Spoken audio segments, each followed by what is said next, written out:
Okay, my name is Waylon Lewis of Elephant Journal, and I'm honored to be here with my now old friend, Jessica Hansen. Thank you so much for having me. I'm excited to be here. Yeah, are you still excited to be here? I'm thrilled. I'm so excited. Okay, so you have worked with Kiva, Kiva, Kiva.org, I believe, Yeah. for 6 years. It's quite a long time. Yeah, 5.5. And I was in rural Kenya for a few years before this, working with one of our partners. Okay, and that's how you connected with Kiva? I actually had a friend who volunteered with them and helped them get started way back in the beginning. And that's how I heard about it. And I've been lending ever since the beginning. But yeah, working with them just the past, 6, 7 years in different capacities. So here's my basic thesis. So, we've been trying to make this live stream happen now for, I think, 40 minutes. And we really wanted to make it happen because it feels like Kiva is facilitating, helping out those who are in most need around the whole world. And, even if you're rich, you want a stable society without abject poverty, which can lead to all kinds of awful things like people not being safe or crime, you can tell me better than I know. But last night I was watching the Oscars and there's a lot of talk about Time's Up and of course the Me Too movement, but therefore this feels like almost the most powerful way to say time's up and to really help men, it seems like, but it seems like largely it's women. Is that true? It is true. I think that is a byproduct of what we're trying to do, which is provide financial access to people who don't have it. So most of the people who are denied loans for school or businesses by banks are women. I think around 70% of women do not have financial institutions that are willing to lend to them or give them financial services. Wait, 70% of women in the whole world, you mean? Yes, that's from the World Bank. 70% of women in the whole world institutions will not lend to them. Right. They won't lend to them for university, for starting or growing a business.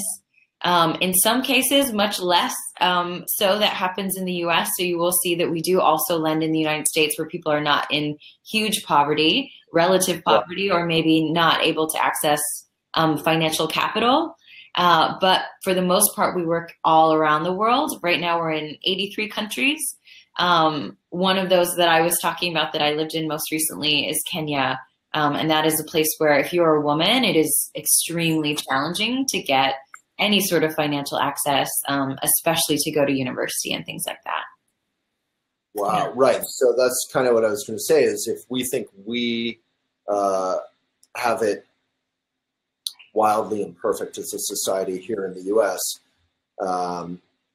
still women have, dozens of financial institutions to choose from here. And probably that gross inequality that you're seeing in other countries reflects in every aspect of life, I would guess, like education, entrepreneurship. I don't know, but if the degree of sort of women are not considered human beings around the world kind of commensurate with them not being even considered by financial institutions?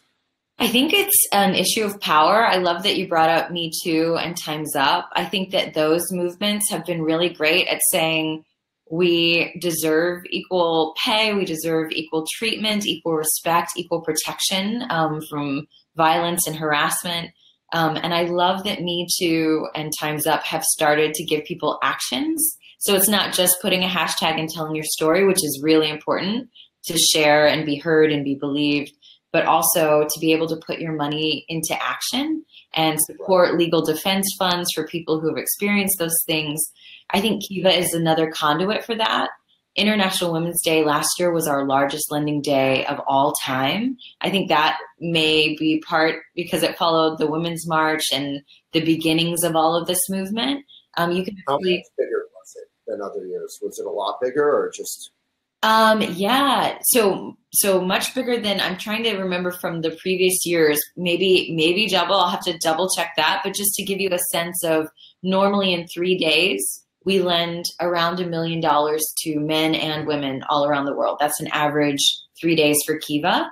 And on International Women's Day alone last year, we lent over $3.47 million just to women, not including the loans to men. And in the campaign, we lent almost 6 million in just that week. So it was really powerful. And it's incredible to be able to put money into action and put it into hands of women who would otherwise be denied it, so they can pursue their dreams and take action in their own lives. So I have so many questions, but so in one sense, I mean, I'm sure you can donate to Kiva, but there's also, you can loan money, right? Yeah, it's often confusing for people who come to Kiva because they lend. That's our biggest thing, is lending. But we are a nonprofit. We charge 0% of interest on the loans that we do directly all around the world. And our partners may charge interest if they need to cover costs. We were kind of talking about that offline. But most of our... That's amazing right there. So if I loan Kiva money, do I loan or do I give? You can lend to us, so you can lend to people through Kiva, and you can also. So I can lend money, and then you guys pass that money along to some woman in Kenya who's trying to buy a goat or something. Give me an example. Yeah, so internationally, you would lend through the Kiva platform. You would see the woman, her picture, her story.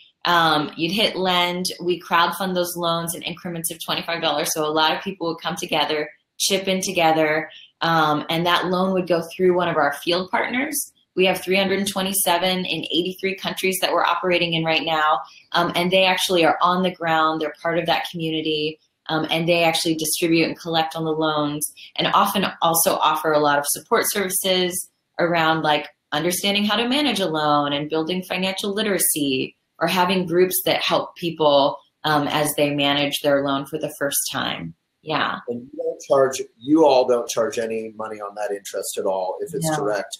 And if it's indirect, they may charge something to offset their costs. They're in the middle of rural wherever, and it's difficult. They have some costs. Yeah. In the US, it's always 0%. It's always direct from you through Kiva to the other person's PayPal account and back again. So in the US, it's always 0. And then I get my money back if it all works out. Yeah, I'm pretty amazed by that. One of my concerns when Kiva first launched, I was like, you're going to lend money to people, and there's, the risk is with the lenders. If the loan defaults, you just lose your money. And I was like, this is crazy. No one's ever going to get paid back. And we still have a 97% repayment rate, even though we work in areas of conflict. We work with refugees. We work in areas hit by natural disasters, and people are paying back at almost 100% of the time, when with normal banks, they have like around a 70% repayment rate. Right. So the people we're lending to are incredibly reliable at paying back. And how do you even come close to some number like that, 97%?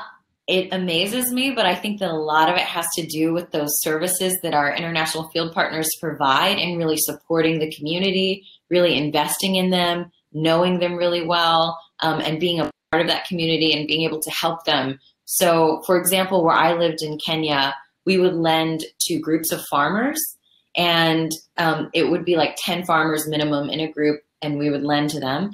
And so if any one of those farmers is struggling to pay back their loan, you see 9 other farmers show up on that farm and really help them out. So it becomes like a community investment because they've taken out that loan together. So we have both group and individual loans that you'll see on the site as well. So I want to get to a couple moving stories, because that's kind of the good stuff. But I first wanted to just sort of ask technical questions so that there's like trust in the system. So if I'm loving the whole system and I donate $1,000 or $250 or $25, whatever amount, 10,000, that could go out 97% return rate, and then I could just give it again and just keep it cycling. And I'm never really actually donating anything other than obviously the liquid value, kind of. Yeah, if you're lending, that's exactly how it works. And over 80% of our lenders will lend the money. When it comes back, they'll just keep lending it again Right. and again. Right. It's If like you want to donate, we love. if you're a bad person who's watching this video, you can just clean your karma by having some money cycle through and making the world a better place. We would absolutely welcome everyone to clean their karma in that way. And if you want to donate, every time you make a loan, it will ask if you want to make a tip to Kiva, just like in a restaurant. And that's to help us cover operating costs. Incredibly, that has helped cover about 68 to 70% of our operating costs every year. And then we have a couple grants that we get from big companies, donations, foundations that support us as well, that cover the rest. But yeah, most of it just comes from people being really generous and tipping us every time they make a loan. You're a pro interviewing, because that was my next question, which I'm sure you've had 1,000 times, which is, then if you're doing everything for 0%, how the heck do you pay for anything? It's the kindness of strangers. It's so amazing. Wow. So how many, so let's get to the good stuff then. So how many folks are you guys helping like each year?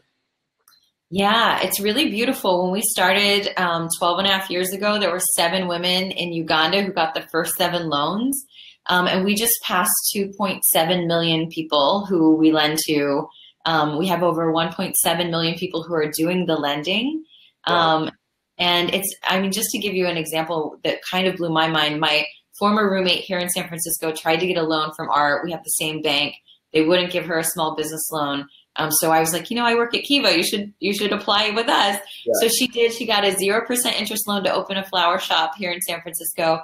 And she got funded by 139 people. And people were lending to her here in San Francisco from Tanzania, Guatemala, Malaysia, obviously the US and the UK, Norway. But it was really beautiful. Not Canada, you're saying? Canada gave nothing. Oh, always Canada. Canadians are the nicest. Yeah. And we actually we've made our first loan in Canada as well to a prosthetics company. So you don't view that as like taking advantage of Kiva or something for some kind of like first world person to get a loan. That's just kind of what you do. You're just there to support anyone who wants to start something, and the system works.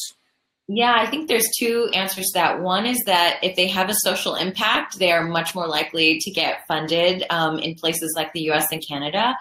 They're doing a big social good, but they also have to not be able to access that finance in another way. So the real purpose of Kiva is to get financial access to people who can't get it. Oh. And like I said, my roommate went to my bank to try to get a loan, and they were like, this is too small. It's not worth our time. And the Kiva marketplace, the Kiva community, they get to look at the profiles and descriptions. And if they believe in that project and that person, they lend. And if they don't, it's a free marketplace. Some of our loans do expire because people are like, oh, I don't believe in this person, or I don't believe in this type of business. Right. So it is possible, but we generally tend to have great people and great projects on our site. So what are a few of the stories or the causes or the businesses or the endeavors of any kind that have stuck with you over the years? So many. I think it kind of starts with like the normal idea of microfinance is like lending to someone for a tractor or for a cow. We just had a woman, Anada, last year from India who was getting a loan for a sewing machine. And that was really common in that village that I lived in Kenya. People would get a sewing machine and they'd be able to do all these projects and really grow their business. And you would see them go from having 1 child out of their 6 in school to the time I left Kenya a year and a half, 2 years later, and all 6 of the kids would be in school. So just that one investment of sewing machine can change families' lives, a community in that way. But then last year, for International Women's Day, we featured a woman named Vava, also from Kenya. And she realized that farmers were making less than 30% cut off of the coffee that they were exporting from Kenya around the world. And she really wanted to help them earn a living wage. So she started this company called Vava Coffee and helps these farmers all across Kenya to brand and market their products, better packaging, better international marketplace, and they're getting much higher returns off of their coffee. And I think her goal, she had helped 30,000 farmers last year, and her goal was to hit 130 by the end of 2018. So it's everything from that really small story of the sewing machine and sending kids to school to helping potentially 130,000 farmers and their families. So people lend to Kiva for projects of every size kind of across the scale, and they all stick with you because they're all, even changing one life is incredible. And then when you see people who are starting social enterprises that impact thousands of lives, it just really moves you. So what this week? This week, we're trying to fund from March 1st through March 8th, 10,000 women and their dreams, really back them. I checked yesterday morning. We were over 3,000 women as of yesterday morning, but it culminates on International Women's Day, which is March 8th. And if anybody who is watching wants to support it, if they make a loan at kiva.org/investinher, they'll get another $25 to make a second loan without having to put any additional funds in. So for the next couple of days, we're doubling every $25. Yes. Awesome. Yes. Kiva.org, invest in her. Awesome. So yeah, we'll put that link in the comments. So this just feels so inspiring and kind of no-brainer. Why is the World Bank or the U.S. government, which gives a ton of foreign aid, why are there other organizations who have looked at you guys and said, wow, the only thing that could be better here is making it bigger and bigger and bigger, right? I mean, we've had really incredible partners. PayPal, for all of the years that we've been in existence, does all of our payment processing for free, does campaigns with us. Google does campaigns with us. HP lent, I think, over $7 million with their employees through Kiva. So we do have a lot of really incredible partners that are really mobilizing financial access. Wow. And I think one of the exciting things about it for me is that instead of the World Bank or USAID or any of these very traditional sources, these are everyday people like you and me who have the power now to launch people's businesses and send them to university. So it kind of decentralizes that power from a couple financial institutions to giving that power to everyone. We have kids here in San Francisco, like 5th graders, and they get loans from their teachers to run their own bouncy ball and sunglass businesses. They pay back their loans to their teachers, and they use all of their profits to lend locally. So they're visiting entrepreneurs here in San Francisco and going, hey, we invested in your bakery. And they're also lending globally and really learning about what life is like all around the world. And those are 5th and 6th graders. And so to me, it really decentralizes power and puts it in everybody's hands. Sure. I mean, this is a bit off topic, but it just makes me think, like, the Trump administration and Republicans generally have been pretty critical of foreign aid by the U.S. And you would just think, well, they would love this idea because all the aid would get paid back. Like, if I just feel like entire nations could like invest in Kiva or in similar models, and then the money just keeps circulating. You're not really losing anything, but you're still making the world better, one, goat or business or, coffee plantation or whatever at a time. Yeah, we've been amazed to see support on both sides of the aisle. Because we are a nonprofit and we're a charity, we really invest in a lot of green loans where people are getting solar power in rural places around the world and things like that. We definitely draw a lot of like liberal support, but also we're supporting growing businesses and we're supporting people kind of, working to build their own futures and futures for their family by launching and growing their businesses. So it definitely gets more conservative support as well. So we're really lucky to have support on both sides. Exactly. You're enabling people to pull themselves up by their own bootstraps, basically, which is sort of the Republican dream or the American dream generally. So how big is Kiva itself, the organization? And you guys are based in San Francisco? Our headquarters is in San Francisco. We have about 110 employees. We have offices also in New York, Nairobi, Bangkok, Mexico City, all around. So, and we have a lot of volunteers. Kiva runs on the support and love of like 500 volunteers at any given time. So they outnumber the staff by far. Wow. We're really lucky to have all of them. Wow. Sounds like a lot of work. Coordinating volunteers is a lot of work too. It definitely is. So bringing it back to the point, so this is Women's Day, sort of a week-long thing. People can give now if you're inspired, right? The link is in the comments, but maybe can you say it again? Oh yeah, it's kiva.org/investinher. Yeah. And we lend, I think about 83% of our loans of all time. Over 2.2 million women have been supported through Kiva. But this is really the week to kind of celebrate, elevate, empower, encourage those women, and get 10,000 of them funded on our site. And can you choose who you're giving to? You said that. Absolutely. There's about 6,000 to 8,000 people on our site on any given day. So we have a lot of filters. If you're really passionate about education or green loans or supporting refugees, single parents, anything like that, you can kind of narrow in and support the people who speak to you most. Okay, well, I'm going to go do this myself. So thank you so much for your time and your patience. Of course, thank you so much. With technical issues, and thank you to everyone at Kiva for doing this. I mean, it just seems like a kind of fun no-brainer where you're alleviating a lot of kind of hard things. Absolutely. So, thank you, and thank all of your followers and audience for sharing this. All the support we can get in these campaigns, more women funded. So we really, really appreciate it. Hey, you bet. Thank you, and keep it up. And I'm going online now. Thank you so much. All right. Hey,